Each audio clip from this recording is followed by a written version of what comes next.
नमस्कार दोस्तों, आज इस क्लास में हम बता रहे हैं 12th संस्कृत साहित्य बोर्ड एग्जाम 2024। देखिए दोस्तों, एक प्रश्न आपका इसमें आता है अलंकार से संबंधित। अलंकार के प्रश्न में बहुत सारे बच्चों को प्रॉब्लम होती है।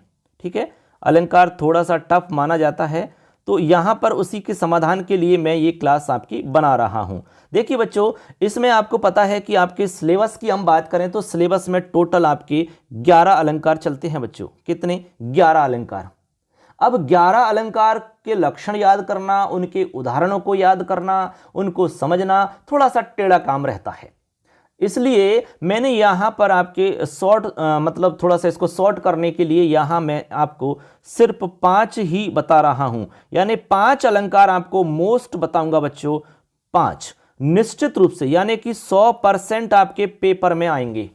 100% हमें पूर्ण विश्वास है कि निश्चित रूप से आपके पेपर में जो हम 5 बताएंगे उनमें से आएंगे ही।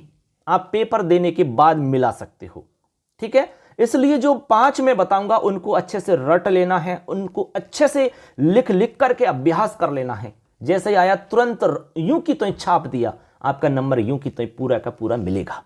ठीक है बच्चों, ये तो हो गई कि आपको 5 हम मोस्ट बताएंगे। अब आपको एक बार हम बता देते हैं कि कौन कौन से चलते हैं, जिससे कि आपको थोड़ा सा आइडिया रहेगा। जैसे आपके सिलेबस की हम बात करें तो सिलेबस में जैसे कि आपका अनुप्रास भी है, इसके अलावा आपका अर्थांतरन्यास अलंकार है, इसके अलावा आपका अन्योक्ति अलंकार है बच्चों, इसके अलावा आपका व्याज स्तुति अलंकार है, इसके अलावा आपके इसमें है दृष्टांत अलंकार। ठीक है, इसके अलावा इसमें आपका अतिशोक्ति अलंकार है बच्चों, अतिशोक्ति। इसके बाद में अतिशोक्ति के बाद में देखिए इसमें और भी अलंकार हैं आपके, जैसे कि यमक है इसके अंदर। ठीक है, इसके अलावा इसमें आपका श्लेष है, इसके अलावा इसमें आपका उपमा है, इसके अलावा आपका रूपक है, और इसके अलावा आपका उत्प्रेक्षा है। अब आप टोटल गिनती करते हैं तो आप देख सकते हैं 1 2 3 4 5 6 7 8 9 10 11 टोटल आप देखेंगे तो ये 11 अलंकार आपके सिलेबस में हैं। ये 11 आपके सिलेबस में चलते हैं। 2024 का जो सिलेबस है हमारा वो मैं आपको बता रहा हूं। अब देखिए, इतने सारे याद करने में प्रॉब्लम आती है, तो इसलिए मैं आपको सिर्फ और सिर्फ 5 मोस्ट बता रहा हूं। 5 इन 5 को अच्छे से रट लेना और समझ लेना।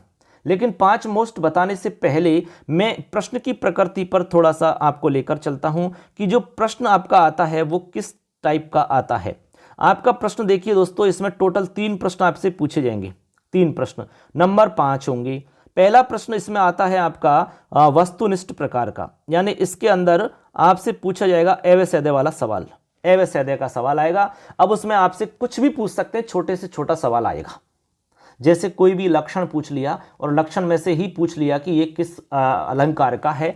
जैसे इसमें एक सवाल पूछा जा सकता है कि वर्ण साम्यम कस्मिन अलंकारे भवति, तो ऐसे आपसे पूछा जा सकता है किसी भी तरह का सवाल। ठीक है, ये एक प्रकार हो गया, 1 नंबर का सवाल आएगा। इसी तरह से दूसरा जो हमारा प्रश्न आएगा वो आएगा, इसमें आपको एक मतलब 2 आपके सामने अलंकार रहेंगे, जिनमें से एक अलंकार का लक्षण और उदाहरण लिखना है आपको। ठीक है, कोई भी आ सकता है जो सिलेबस में दिया हुआ है। ठीक है, तो ये आपका हम इसे कह सकते हैं लक्षण उदाहरण लिखने के लिए। लक्षण उदाहरण आपको लिखना होगा, तो ये 2 नंबर का आता है बच्चों। इसके अलावा तीसरा जो हमारा आएगा वो आता है, कोई भी हमारे सामने एक श्लोक आ सकता है या कोई भी एक पंक्ति आ सकती है, उसमें हमसे अलंकार पूछा जाता है। क्या? अलंकार बताना होता है कि इसमें कौन सा अलंकार है। ये आपका 2 नंबर का आता है। नंबर टोटल देखें तो 5 नंबर हो जाते हैं बच्चों आपके टोटल। ठीक है, 1 नंबर का हो गया, ये 2 नंबर का हो गया, ये 2 नंबर का हो गया। अब देखो यहां पर प्रॉब्लम ये आती है कि सबको याद नहीं कर पा रहे हैं, तो अब मैं आपको 5 मोस्ट बता रहा हूं जिनको याद करके आप अच्छे नंबर इसमें ला सकते हैं। तो नंबर 1 देखिए जो आपको याद करना है, लिखें यमक। यमक को अच्छे से याद कर लेना। इसका लक्षण आपको याद होना चाहिए, उदाहरण याद होना चाहिए, बिल्कुल अच्छे से लिखना भी आना चाहिए। नंबर 2 आप लिखेंगे श्लेष। पेपर देने के बाद मिला लेना कि सर ने बताया वो वास्तव में सही बताया कि नहीं बताया। इसके बाद में नंबर 3 उपमा। ठीक है, इसके बाद में नंबर 4 पे लिखेंगे आप रूपक। रूपक और नंबर 5 और लास्ट लिखेंगे उत्प्रेक्षा। उत्प्रेक्षा। अब देखिए यहां पर बच्चों मैंने आपको 5 बताए हैं। एक नंबर पे यमक, श्लेष, उपमा, रूपक, उत्प्रेक्षा। ठीक है, इन पांचों के लक्षण याद करने हैं, इनका उदाहरण याद करना है। उदाहरण कोई भी हो सकता है, लक्षण तो फिक्स है, वो याद कर लेना है। आपका इस अलंकार वाला प्रश्न निश्चित रूप से सही हो जाएगा, गलत नहीं होगा। तो आपका ये मानकर चलो कि काफी काम आसान हो जाता है। आपको 11 की जगह सिर्फ 5 रट्टा लगाने हैं और जो छोटे छोटे सवाल हैं वो तो याद करने ही पड़ेंगे। हमारी वीडियो बनी हुई है ऑलरेडी चैनल पर, वो आप देख सकते हैं। बहुत ही अच्छी तरह से मैंने समझा रखा है।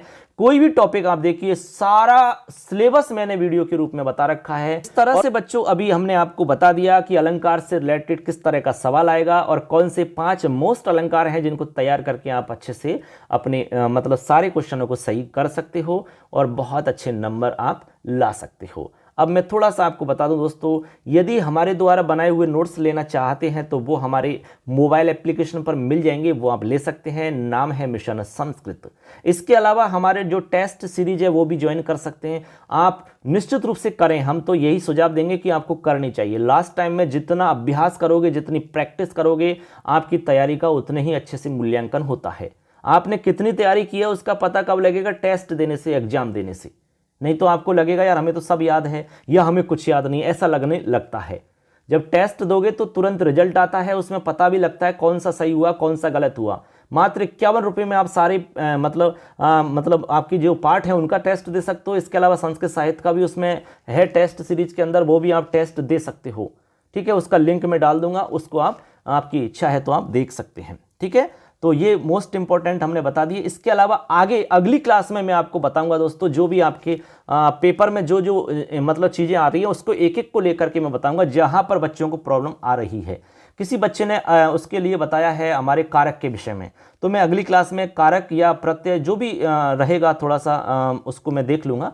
जो वास्तव में बच्चों के लिए प्रॉब्लम आ रही है वो टॉपिक मैं लूँगा, उसको क्लियर करूँगा कि किस तरह के सवाल आएंगे और कैसे आपको सॉल्व करना है। यदि आपका भी कोई ऐसा सवाल है, यदि आपको भी किसी तरह के टॉपिक में प्रॉब्लम आ रही है, किसी तरह के प्रश्न को हल करने में प्रॉब्लम आ रही है, तो आप भी तुरंत कमेंट करें, आपके सवाल का जरूर जवाब दिया जाएगा। निश्चित रूप से आपको उसको मतलब अच्छे से उसका समाधान करेंगे, निश्चित रूप से उसका मतलब सॉल्यूशन आपको बताएंगे दोस्तों। तो सबके लिए धन्यवाद। जय हिंद।